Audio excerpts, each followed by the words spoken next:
tell you about my girlfriend Mona Lisa. She let somebody take a picture so she could be a fashionista. She said she wanna be a model, but why she wanna be a model for? She told me that she wanna travel, walk the rumors in Milano. But I tell her that I love her, adore her, I need her, my Lisa. She told me trust her, I want to, I wanna trust her. Bonsoir Estelle. Bonsoir Mohamed. Mais dis donc, c'est une déclaration d'amour de will.i.am pour le Louvre. Mais oui, pour l'ex-chanteur des Black Eyed Peas, c'est tout simplement le meilleur musée du monde, donc le Louvre. Il était mardi soir, donc hier, dans le musée pour présenter ce clip étonnant, bluffant. will.i.am s'incruste littéralement dans les chefs-d'œuvre exposés au musée. Alors de Vermeer à Delacroix, de Vinci à David.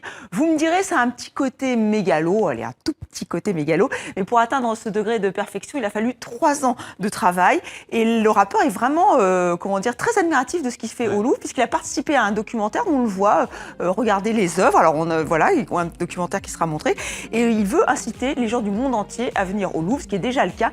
Mais nul doute que cela saura convaincre les plus rétifs, par exemple la jeune génération, qui peut-être n'est pas très emballée, mais avec cette déclaration d'amour de will.i.am, ils vont tous venir au Louvre.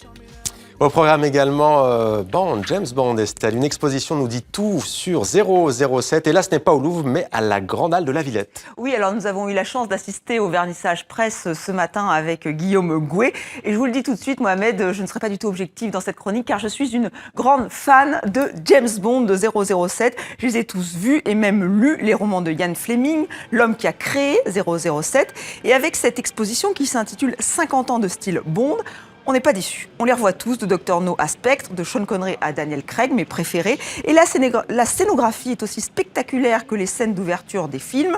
Nous avons plus de 500 objets, costumes, dessins qui sont montrés. Il y a la célèbre Aston Martin, il y a tous ces gadgets plus ou moins farfelus, les génériques, des croquis. Bref, c'est un peu une Madeleine de Proust, cette exposition. Donc si vous aimez 007, eh bien vous ne serez pas déçus. Visite guidée avec 2 spécialistes.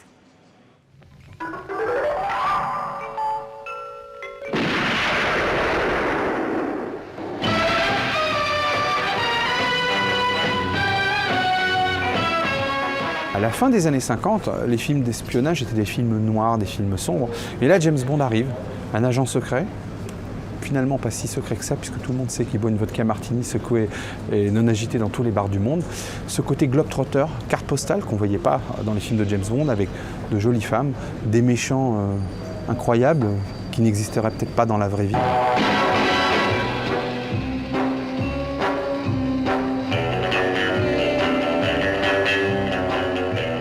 Ça définit un nouveau style de cinéma, un nouveau style de héros, et qui finalement est arrivé comme ça, un peu comme la Beatles Mania au milieu des années 60, et s'est imposé en tant que pop culture de façon mondiale.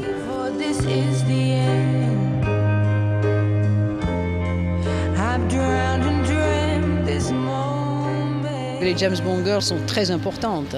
Elles apparaissent et elles sont des créatures de rêve quand elles apparaissent, mais c'est aussi des combattantes. Et la plupart du temps, comme dans Spectre, elles se battent avec leur robe du soir. Donc c'est aussi des espèces d'instruments de travail. Elles utilisent leur séduction, mais elles utilisent leur force aussi et leur pouvoir pour obtenir ce qu'elles veulent.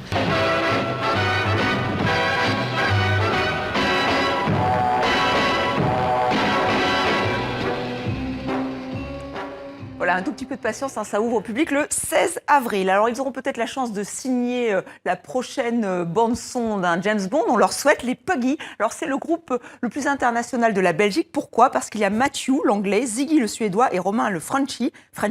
Ils vivent à Bruxelles et ils sortent leur 4e album, Colors. Ils l'ont joué donc lundi soir à la Madeleine.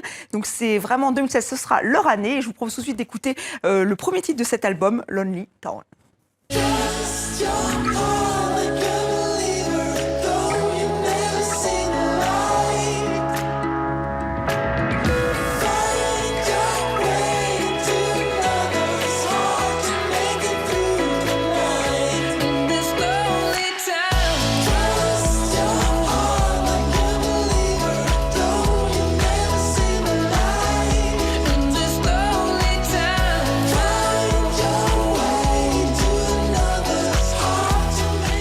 C'était Demander le programme. Merci Estelle pour cette chronique culture. À bientôt, au mois de mai, on se retrouve. Avec plaisir. Avec plaisir Estelle.